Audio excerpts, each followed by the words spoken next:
What's going on with it, everybody? So some crazy news within the AFC South today, and that is that the Colts have traded away their quarterback, Carson Wentz. They basically shipped Carson Wentz off to the Washington Commanders.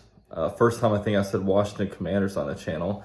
And in exchange, the Colts actually received 2 third-round picks, and the Washington is also going to be taking his whole entire contract. So he's pretty much off of the Indianapolis Colts books. Now, Carson Wentz was a pretty volatile quarterback, and I'm going to be honest with you, when you look at his stats from last year, it's a lot like the story of Gardner Minshew, where it's like, oh man, touchdown to interception ratio, great. I think Carson Wentz was 27 touchdowns and 7 interceptions, and that's pretty good. That's like almost a 4-to-1 touchdown to interception ratio.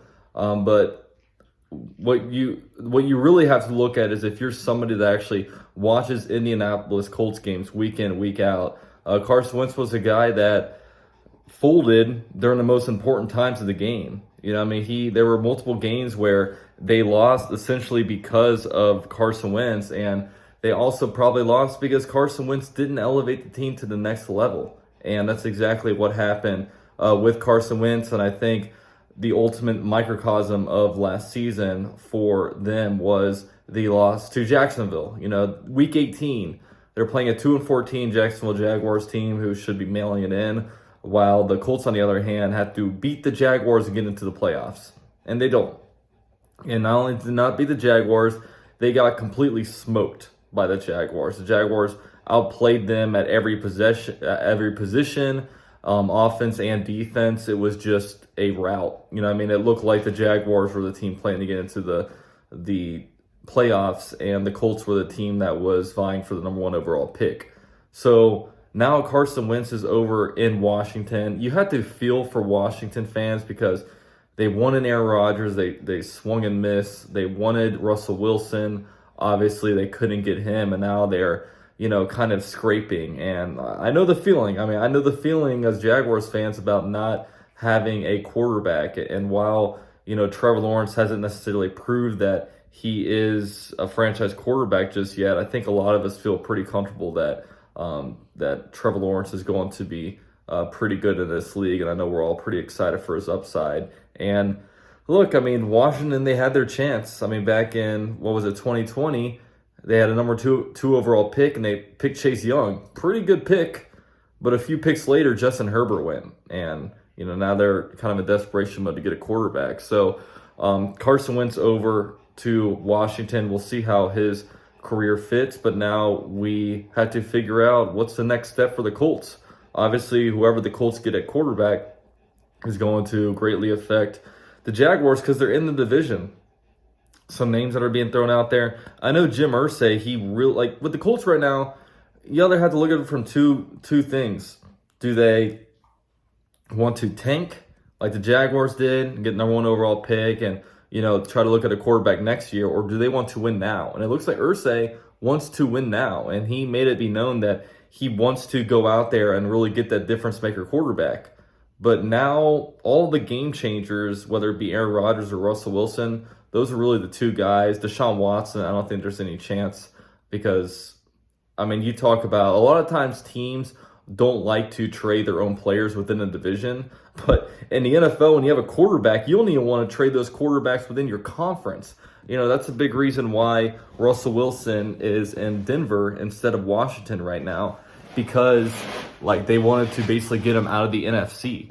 So when you look at the Colts, there's not a lot of difference-making quarterbacks right now. Like I said, and they have too much talent to tank, in my eyes, because, I mean, they got a lot of good players. Right now, they have the most cap space in the NFL. I mean, they can go out there and really attack this offseason in a big way.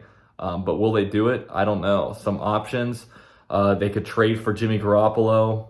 They can go out and sign Jameis Winston. They can, I mean, I know some people are mentioning Gardner Minshew, but we all know, all those guys, I mean, the 49ers don't want Jimmy Garoppolo. It looks like with Jameis Winston, the Buccaneers didn't want him and the Saints didn't want him. So instead of getting guys that teams are coveting, they're getting guys that teams don't want anymore. Maybe Mitchell Trubisky is out there, and I don't know if there's any other quarterback that might be on a trade market. But I've always said, man, at this point, like, if you're like, I'm all for like being a team that tanks. You know what I mean? Because like, if you're a lot of times your team is only as good as your quarterback. The Colts had a great team last year. They had a lot of talent. Maybe they need some more wide receivers, maybe some edge rushers, but they had a lot of talent. Most Pro Bowlers of any team, but they didn't make it into the playoffs because their quarterback could not elevate the play of the team, and they're kind of stuck in a weird spot right now where they're too good to tank, but they are like not good enough. Like right now without a quarterback, I don't know. It's tough if you're Chris Ballard, the GM, and Frank Reich. It's tough to know what you do next. And Jim Irsay, I think he's getting older. He might be starting to get a little bit more impatient when it comes to really what, how he wants to win with the Colts. I can imagine he was disgusted. And, we'll see what happens. We'll see what happens. Obviously, we'll be monitoring it. I don't think some Colts fans are talking about quarterbacks in this upcoming draft, but look, they don't have a first-round pick. They're near the end of the second round. I don't see, a lot of times when you're in the second round, you're not drafting a guy that you think is going to be your franchise quarterback. You're just, kind of hoping and praying they can turn into a developmental quarterback and maybe down the line. But who knows, man? We'll see. Maybe they pony up in next year's draft because I don't think, with the way the roster and their team is looking now, I don't think they're drafting the top 5 next year. And obviously, when you're out there, you want the number 1 pick so you can get your top quarterback. But maybe they give a bunch of draft assets next year. So we'll see. But all right, guys, thanks for watching the video. Go Jags, and I'm out.